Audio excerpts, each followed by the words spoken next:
জয় শ্রীরাম ও কৃষ্ণের জয়।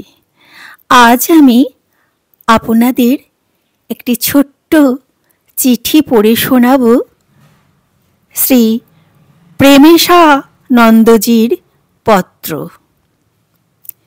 এই জীবনটা কি, কেন ইহার সৃষ্টি, কে সৃষ্টি করিয়াছে, এই কথা তিনটি খুব পরিষ্কার করিয়া না বুঝিলে বড় বিপদে পড়িতে হয়। তোমরা এখনো জগতের ভ্রুকুটি ভঙ্গি দেখো নাই। এইখানে সুখ আর দুঃখ একেবারে নিশ্চিত রূপে একসঙ্গে গাঁথা। বুঝিয়া শুনিয়া না চলিলে কখনো কোনো ফাঁক দিয়ে যে কি দুর্দিন আসিয়া পড়িবে তাহার একটুও বুঝা যায় না।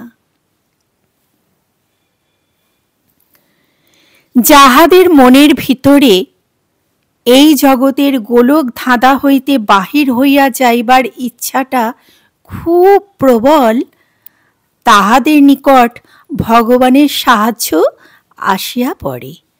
কিন্তু আমাদের মতো লোকের প্রাণপণে চেষ্টা না করিলে এই দারুণ বিপদসংকুল অবস্থার হাত হইতে ত্রাণ পাওয়া সম্ভব নহে। তাই আমি অনুরোধ করি, তোমরা দেহ মন বুদ্ধিকে সম্পূর্ণ শুদ্ধ করিবার চেষ্টায় মন দাও। স্নেহ জানিবে। ইতি প্রেমেশানন্দজি।